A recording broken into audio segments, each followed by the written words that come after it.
Le dieu avait condamné Sisyphe à rouler sans cesse un rocher jusqu'au sommet d'une montagne, où la pierre retombait par son propre poids. Ils avaient pensé avec quelques raisons qu'il n'est pas de punition plus terrible que le travail inutile et sans espoir. Si l'on en croit Homère, Sisyphe était le plus sage et le plus prudent des mortels. Selon une autre tradition, cependant, il inclinait au bêtisier de brigands. Je n'y vois pas de contradiction. Les opinions diffèrent sur le motif qui lui valurent d'être le travailleur inutile des enfers. On lui reproche d'abord quelques désertés avec les dieux. Il livrera leur secret Hésine, dieu des eaux, fut enlevé par Jupiter. Le père s'étonna de cette disparition et s'en plaignit à Sisyphe. Lui, qui avait connaissance de l'enlèvement, offrit à Asopos de l'instruire à la condition qu'il donnerait de l'eau à la citadelle de Corinthe. Au foudre céleste, il préféra la bénédiction de l'eau, il en finit dans les enfers. Homère nous raconte aussi que Sisyphe avait enchaîné à la mort Pluton qui supportait le spectacle de son empire désert et silencieux. Il dépêcha le dieu de la guerre qui délivra la mort des mains de son vainqueur. On dit encore que Sisyphe, étant près de mourir, voulut imprudemment éprouver la mort de sa femme, qui lui ordonna de jeter son corps sans sépulture au milieu de la place publique.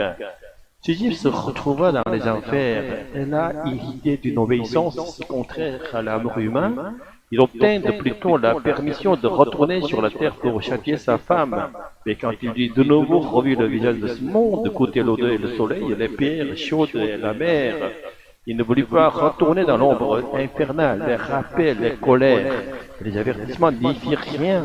Bien des années encore, il vécut devant la courbe du Wolfe, la mer éclatante et les sourires de la terre. Il fallut un arrêt des dieux.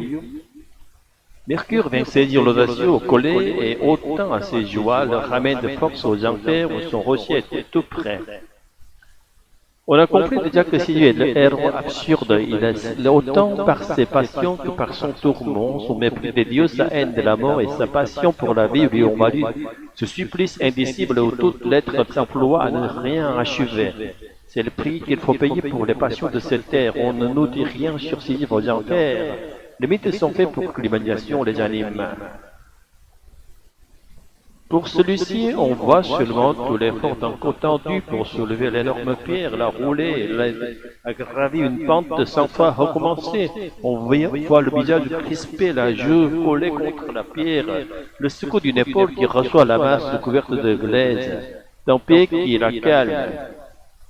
Tout au bout de ce long effort, mesuré par l'espace en ciel et le temps sans profondeur, le but est atteint.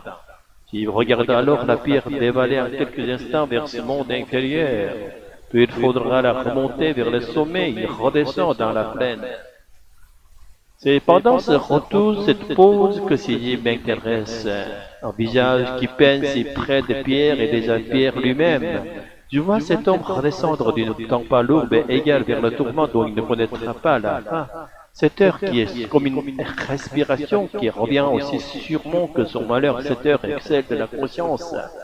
À chacun de ces instants où quitte les sommets de l'enfance peu à peu vers les tanières des dieux, il est supérieur à son destin, il est plus fort que son rocher.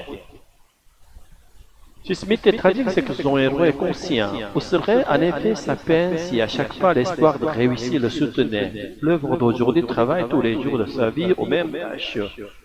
Et ce destin n'est pas moins absurde, mais il est tragique au rare moment où il devient conscient. Sisyphe, prolétaire des dieux, impuissant et révolté, connaît toute l'étendue de sa misérable condition. C'est à elle qu'il pense pendant sa descente. La clairvoyance qui devait faire son tourment consomme du temps. D'un coup, sa victoire, il n'y a pas de destin qui ne se surmonte pas, le mépris. La descente, mais qui se fait certains jours dans la douleur, elle peut se faire aussi dans la joie. Ce monde n'est pas de trop. J'imagine un conseiller revenant vers son rocher, et la douleur est au début, quand les images de la terre tiennent trop fort au souvenir, quand l'appel au bonheur se fait trop pressant, il arrive que la tristesse s'élève au cœur de l'homme, c'est la victoire du rocher. C'est le rocher lui-même, l'immense détresse est trop lourde à porter, son ennui de Gethsémani. Mais les vérités écrasantes périssent d'être reconnues.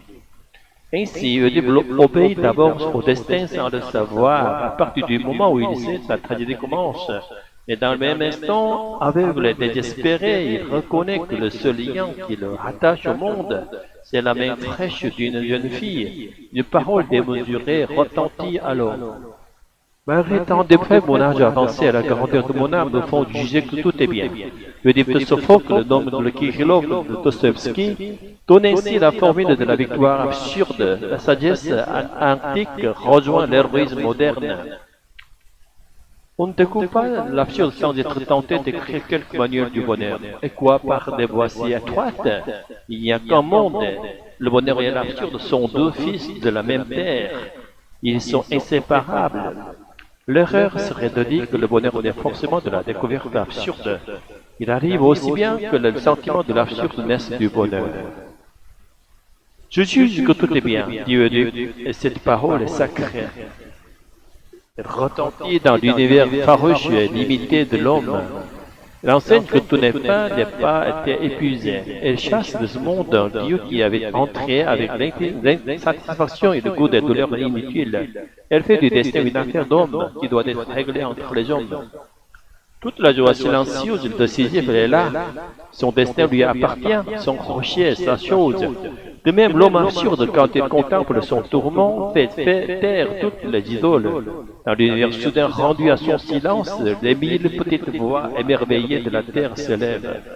La lutte elle-même vers les sommets suffit à remplir un cœur d'homme. Il faut imaginer Sisyphe heureux.